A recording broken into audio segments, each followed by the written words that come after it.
and let us all do we can to build a better future. Hey, folks. Welcome. This is going to be our commentary and opinion on what I feel was a very intense interview and conversation between Chicago's very own Jimmy Dore and Green Party candidate Dr. Cornel West. Now, I want to be very clear here. I understand that everyone has various opinions on how this interview went down, and I have my own perspective and point of view. I do believe that both gentlemen have integrity. But overall, was this conversation about Joe Biden, identity politics, the economy, and fascism, and Donald Trump. We have to be very clear that in order for there to be a strong left movement in this country, we have to be Machiavellian, we have to be on point, and just can't be on one thing. And look, Trump is not the overall threat. I get what Trump represents to people, but he's not the architect of this neoliberal nightmare that we are in. He's a contributor to it, yes. But Trump is not the final boss. The way I would describe Trump is he's the bad guy that looks like the final boss, but then tells you, hey, sucker, you've been played because there are far more worse people than me. So I think it's only fair that we get started with a couple of these videos. I want to give first huge shout out to Compton J, CJ, Dirtbag Leftist, Big Mad Crab from INN, and so much more. So let's talk about this first video in regards towards where Dr. West asked Jimmy Dore, how is Joe Biden more fascist than Donald Trump? And to be clear here, when Biden was elected, we've received more censorship, as of all of independent media has received more censorship under the Biden-Harris administration than we did under Trump. Now, things were pretty rough under Trump, but they intensified to 11 under the Biden-Harris administration. But let's go ahead and pull it up and break this video down, these videos down, for us all to discuss.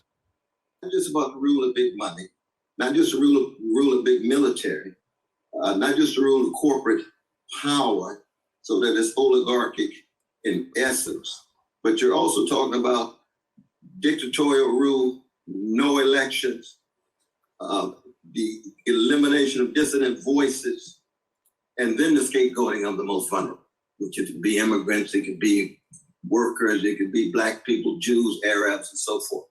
See, under Biden, what you have is a fascist dimension domestically, especially against Black folk and others. You and I, the very fact that we're having this dialogue without being eliminated overnight, a fascist regime could completely call into question with the use of arbitrary power. That's what happens in the mass incarceration regime vis-a-vis poor Black people and others. Right? So that is the fascist dimension. Simply so in terms of militarism abroad. So that there's fascist elements, my brother, there's fascist dimensions. But with Trump, when you have calling into question transfer of power and so forth, that is not the same thing. And so, again, with the whole situation that took place on January 6th, again, we have to remember that there was this group, you might not have heard of them, the FBI, they were there. And the fact that they refused to go on record to say if they had FBI agents inside, and how also, again, the videos showing what took place as a tragic day for democracy. Turns out there's a lot of shady things that happened, and it wasn't the guy wearing the bison Viking helmet that was the overall problem. There were people there with certain agencies that were causing and instigating many a problem. That doesn't undermine my campaign at all. The campaign's about truth. 100% undermines your campaign. 100%. You're shooting yourself right in the dick before you even start. So that's just bad. You're getting bad advice. I don't know who's advising you, but they're giving you horrible advice. January. I'm a free man. I'm a free man, brother. So January. But I want to hear your argument. I want to hear your argument as to how Biden is more fascist than Trump. Trump just lay it out right quick. Well, I'll tell you right now, the reason why the deep state Russiagated Trump was because he wouldn't bomb enough to calm them down. So he wouldn't do enough bombing. The reason they impeached him because he wouldn't ship arms to Nazis in Ukraine, and he was against that. And so that's so just are you defending Trump as somehow being a person who is? I mean, I don't understand. I don't understand your argument at this point, though, man. What are we talking about? This isn't a defense of Trump. Look.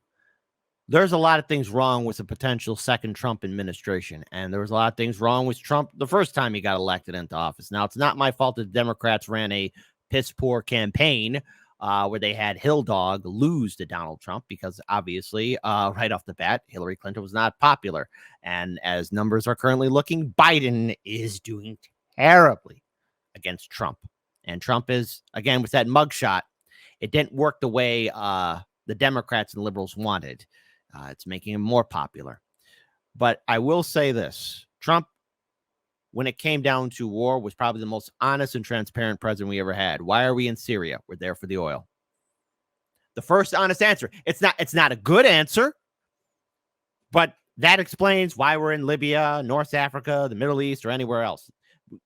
Hey, listen, we're there for the oil. We're there for the resources. That's why we're there. Not for freedom, not to rebuild, not to stop a tyrant. We're there for the stuff. That's why we're there. And when it came down to this incident, sometime early 2019, when there was a potential conflict with Iran brewing up, there were bombers that Trump ordered, or that the president was going to order to bomb Iran due to his military advisors. But the last minute, Trump said he didn't like it and called the bombers away.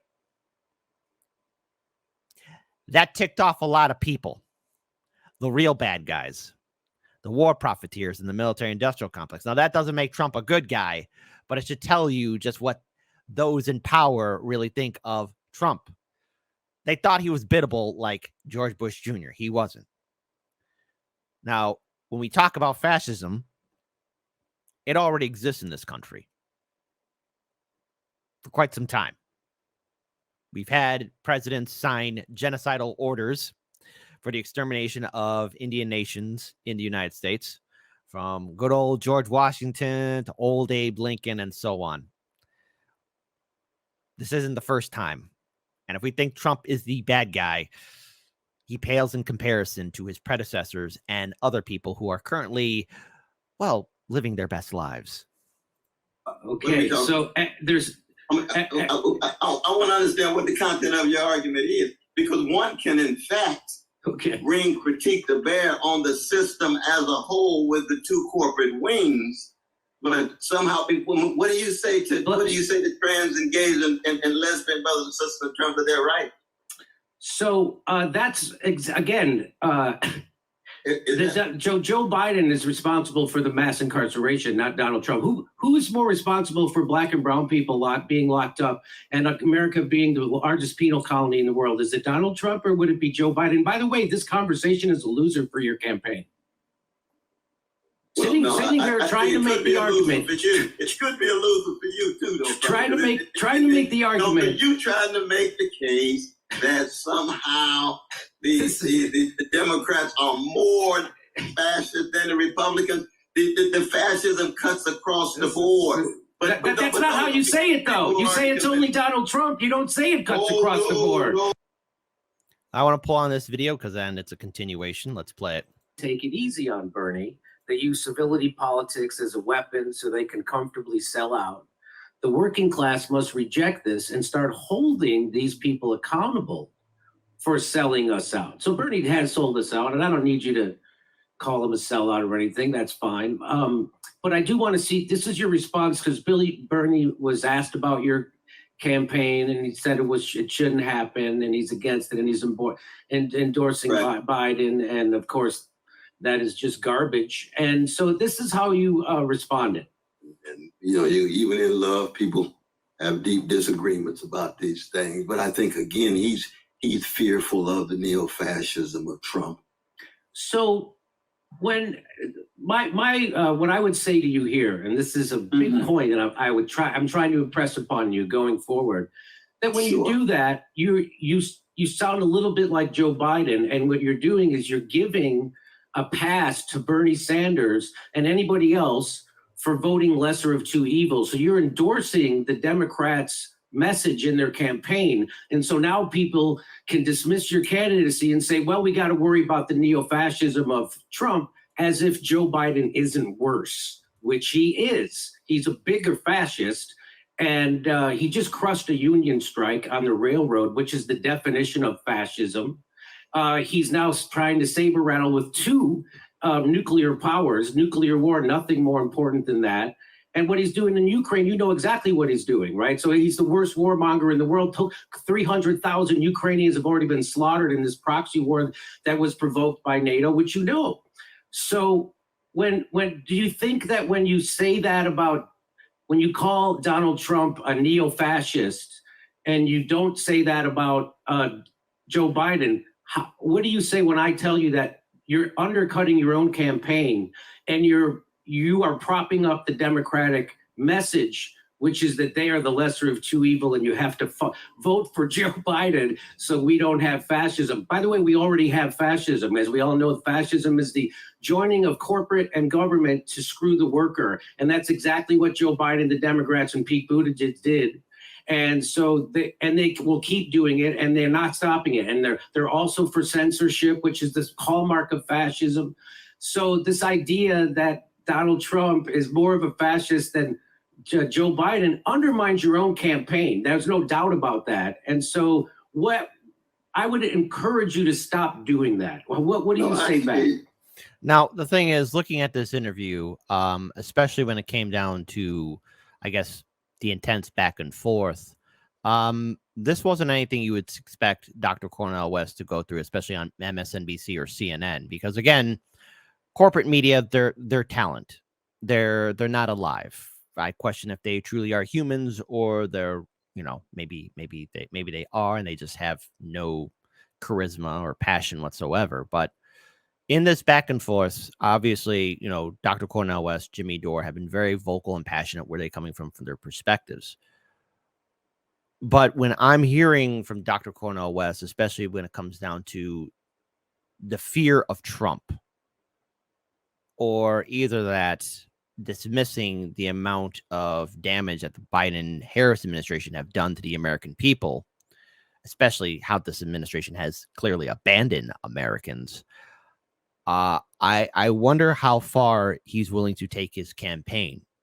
And I say this because you have to show people that you're willing to fight all the way, and that means also taking on the Democrats and calling out Biden, because corporate media is already indicating that Dr. Cornel West is going to steal votes from Biden, that he's going to be a problem for Biden, and that's something that Dr. Cornel West should embrace wholly. Yes, you are going to be a problem for Biden because Biden deserves all the crap being thrown at him. Biden is definitely senile. He abandoned the people of Maui. He has yet to visit the people of East Palestine, Ohio. For the most part, this entire economy, Bidenomics, is an absolute failure. And Joe Biden has been on the wrong side of history, as has Trump. However, Biden has been in politics for 30 plus years. The man has a legacy of making things terrible, progressively worse. Joe Biden helped implement a lot of laws that we are currently living under that he will never apologize for. So when it comes down to talking about lesser of two evils, well, at the end of the day, you're still voting for evil. But when I have to put comparison to Trump or Biden,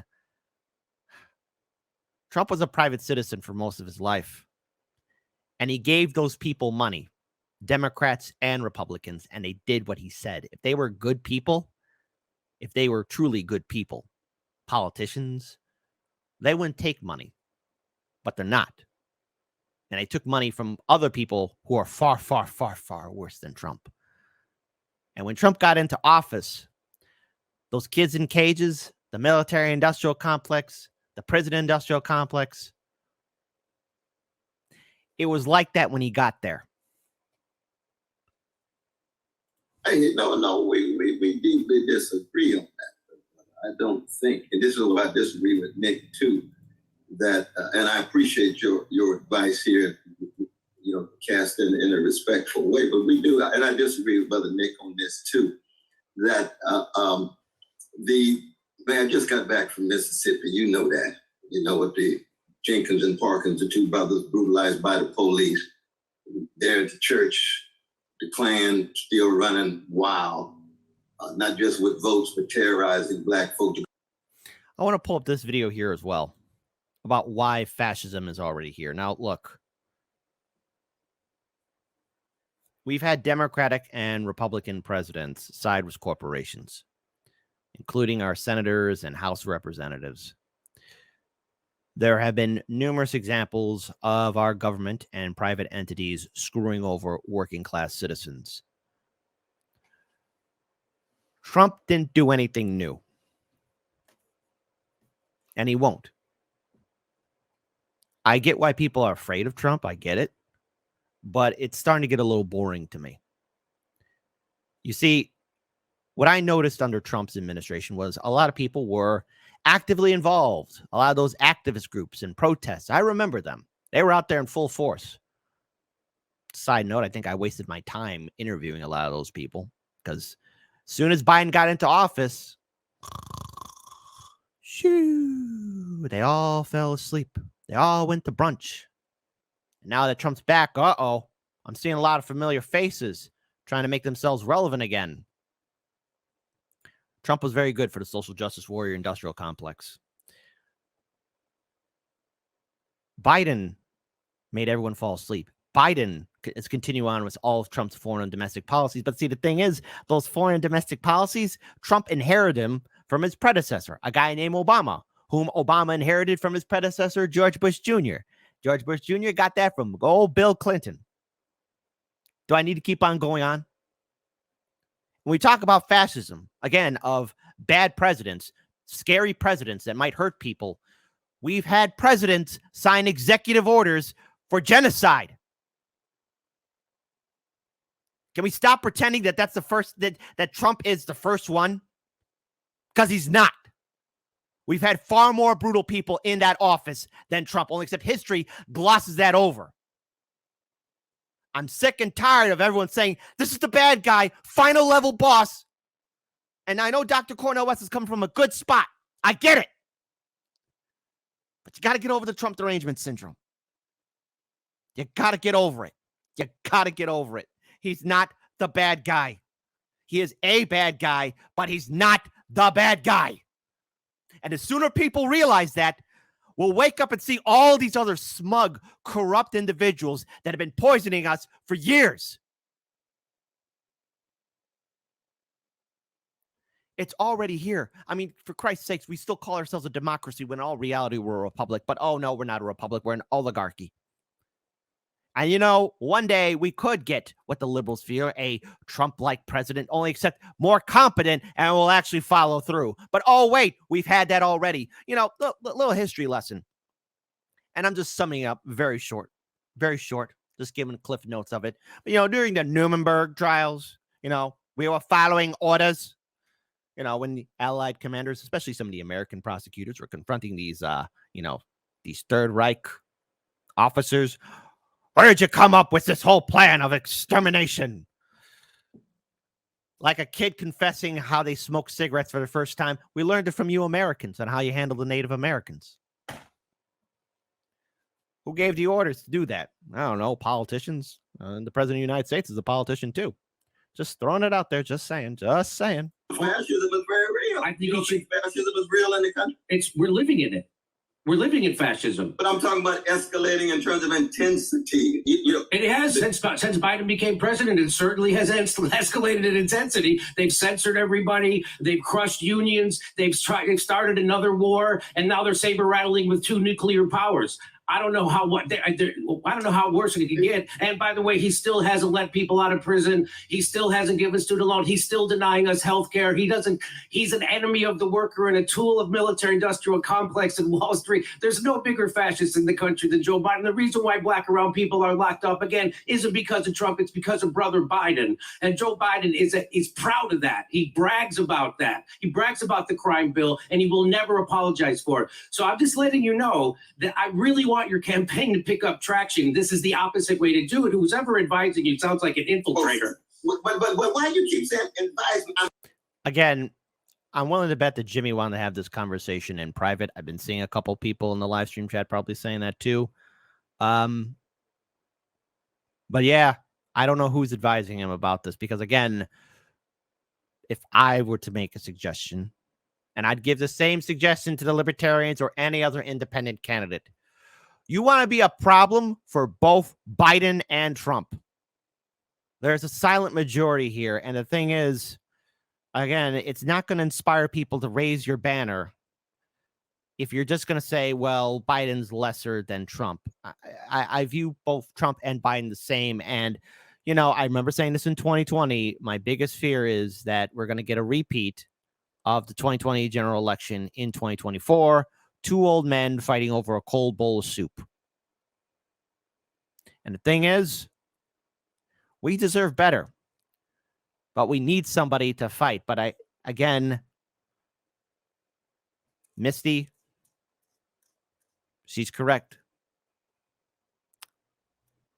Electoral politics is a waste. And look, I'm still going to vote citizen ballot initiatives. Now, my fear is this was crawling in the back of my mind, and I'll play the rest of the video. But, you know, after this conversation between Jimmy and Dr. Cornel West, I had to go on an evening walk. I had to decompress what I saw. And all of a sudden, something crawling in the back of my head said, hey, Kit, what if Dr. Cornel West drops out during the general election?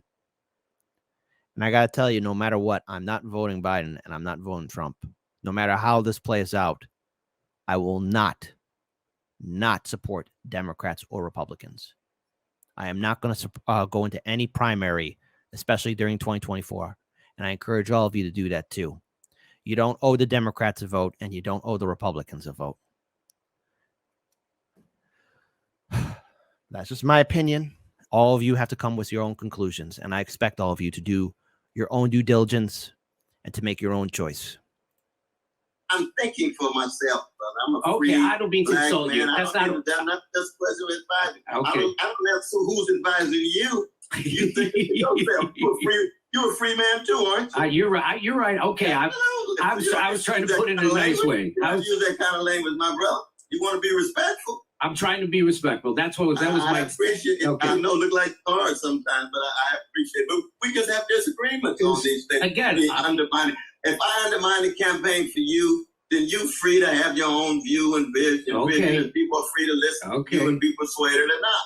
And Okay. I'm listening for your insight. Absolutely right. No doubt about that. So let me just go ahead and pull up this other video here. Shout out to Willie Bragg, Dirtbag Leftist. He has his own podcast as well. Please be sure to follow him on social media. Huge shout out to RBN and CJ for some of these videos. I want to pull up this video here as well. Again, we got to talk about this. And I'll try and keep my pausing to a minimum. People make a big deal out of the fact that you endorsed Joe Biden in 2020, and now you're running against him. And the reason what was the reason you endorsed him in 2020, and what has changed since? Yeah, one, I was thoroughly convinced that we needed an anti-fascist coalition, and that included the kind of milquetoast. I got a live stream chat. I know there's a lot of people in here. Please be sure to hit the like button. Leora says, Hardlands Media, do you think if you had Cornel West on Hardlands Media, you could explain why this was such a hard disappointment for your viewers? The last I spoke to Dr. Cornel West, sometime mid-September, we're going to have him on. Hopefully we're still locked in for that. And as for Dr. Jill Stein, she should be on our show September 29th. Like I said, I hope that we're still locked in for that too. Who knows? I hope that there is follow through.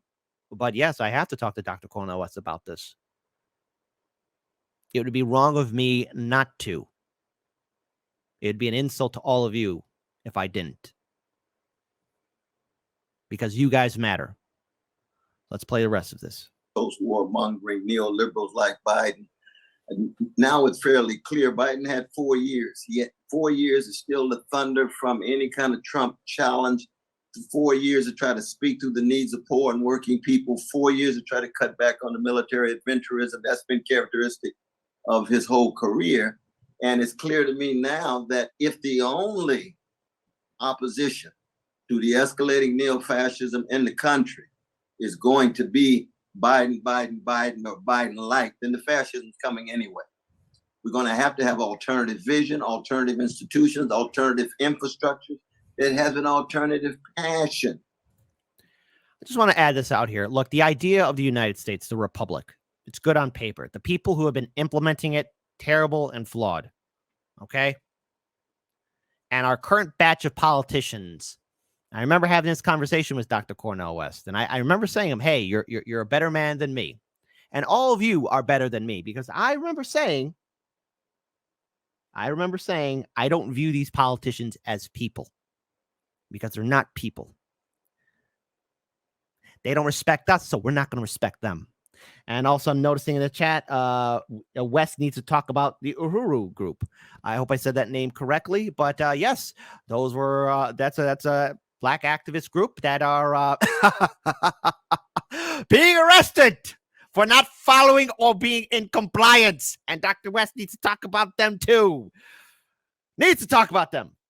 And so if all we can do is produce Democratic administrations that are caretakers, postponers of the Trump or Trump-like candidates, then the fascism's coming anyway. The only way you really get at the roots of fascism is to break from the corporate duopoly, to show how the two-party system is an impediment for the unleashing not only of American democracy, but also trying to dismantle the empire in terms of the 800 military units around the world and the military budget taking 57 cents for every dollar.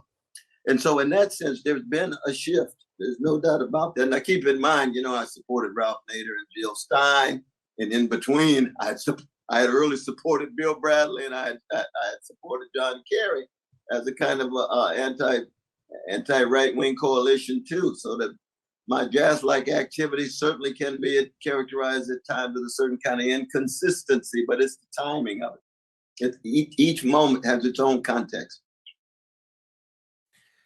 So I think it's only fair that I do criticize the Dr. Cornel West commentary on this. And I feel that if you are stuck in the mindset of Trump being the overall threat, it's going to hurt your campaign movement. You have to be more strategic, and you have to really be ready to fight Biden.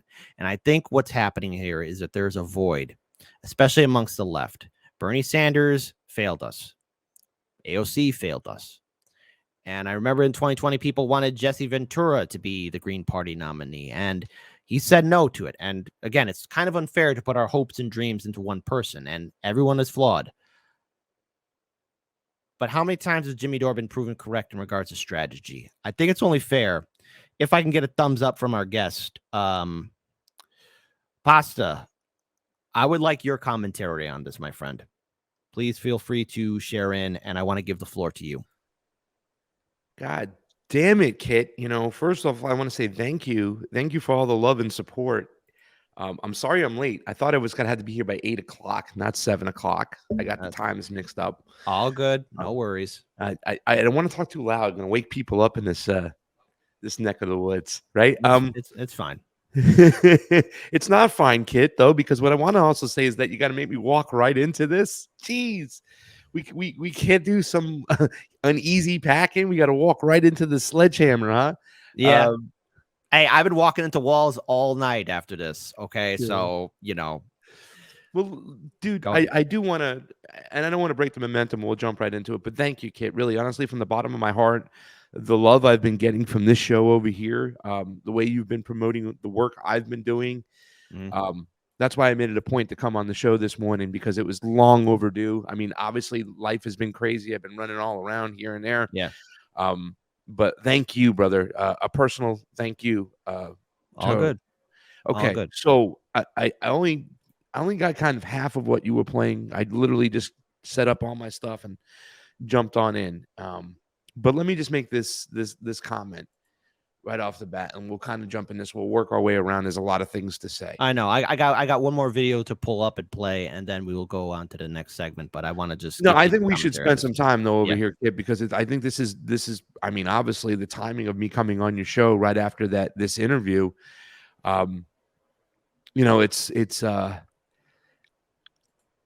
It's It's interesting. I don't think Cornel West is running a serious campaign over here whatsoever. You know, when Jimmy was giving his criticisms, it's about his campaign, right? I mean, Right. that's what he's doing. I'm going to let Jimmy speak for himself.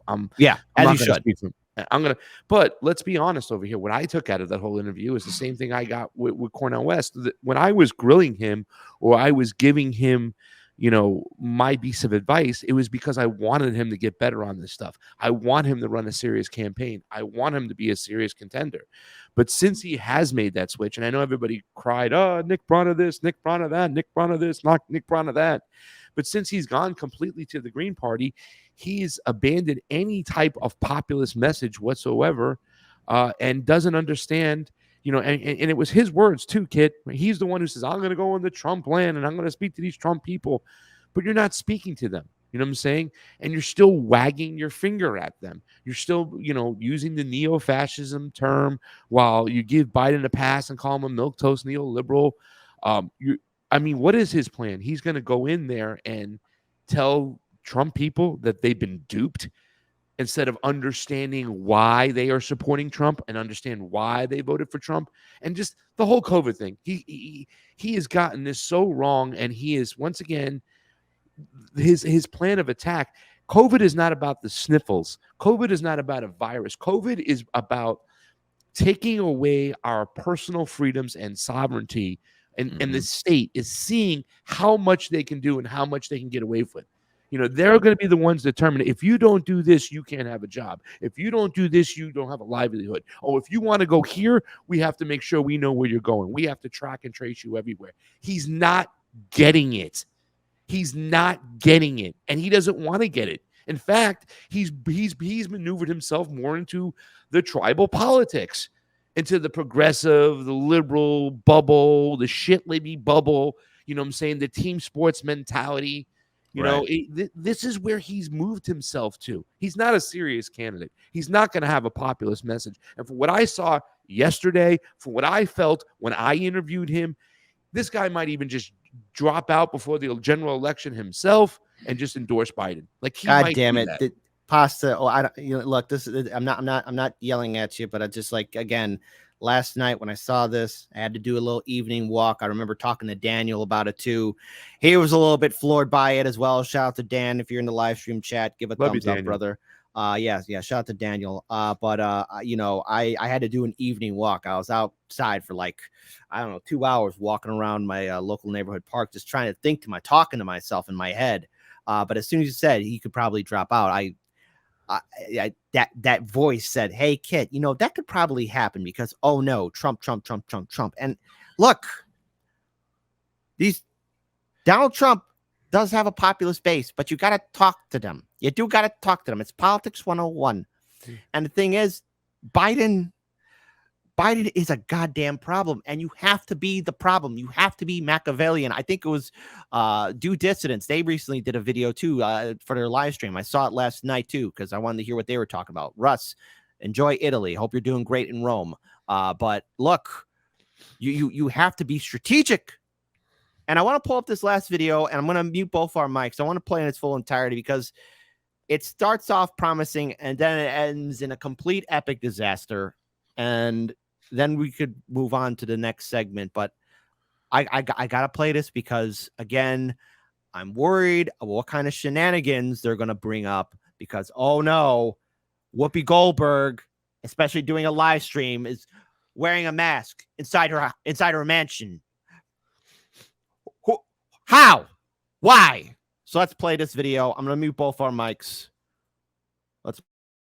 Exactly what was the level of corruption that took place during these years, be able to see not just the text, we know the books are out there, but they have a truth commission so that we can see what voices were marginalized, what voices were pushed aside, and make sure it never happens again. I resonate with the spirit of what my brain, and as important as the issue of vaccines and the COVID situation was, when you say that's probably the most important issue in your lifetime or in the last 25 or 30 years in light of all the wars, in light of what Palestinians are going through, in light of what workers are going through.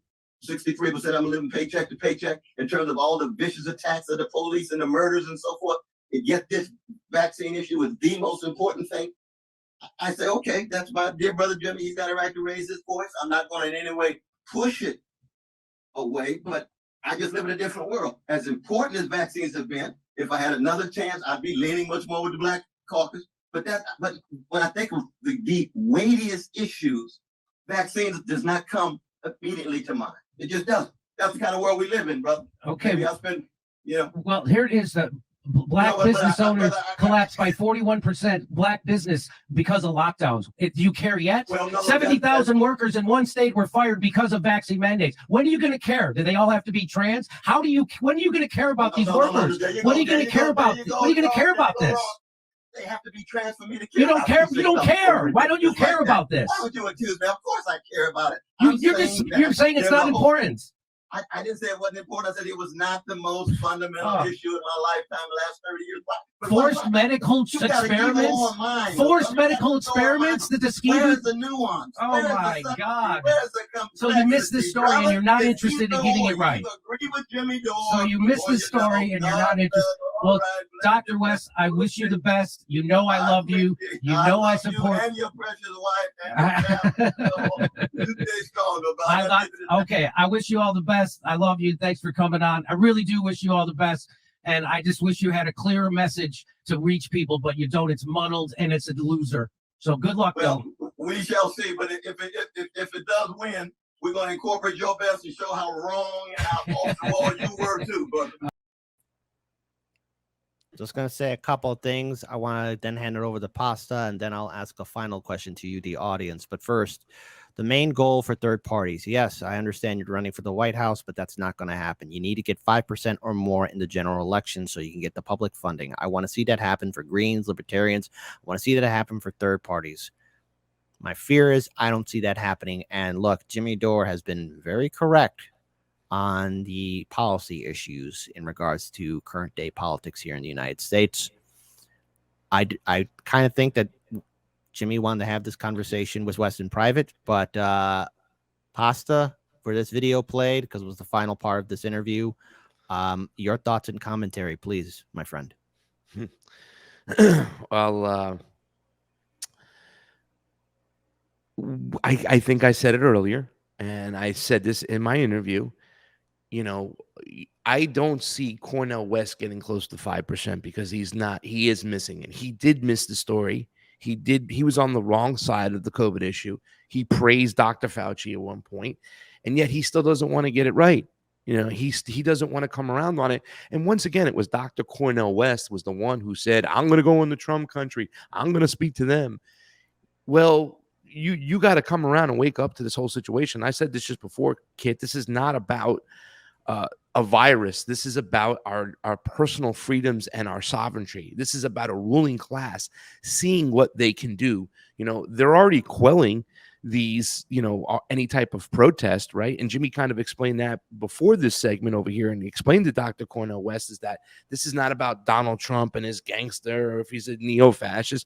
This is about the state, about the elites, about the ruling class stretching out and using their power to take away our personal freedoms and right more than anything. That's what COVID's about. That's what January 6th is about. And if you want to reach over to that other side of the aisle and get people to pay attention, if you want people to go in and vote for you or understand you, then you have to meet them where they're at.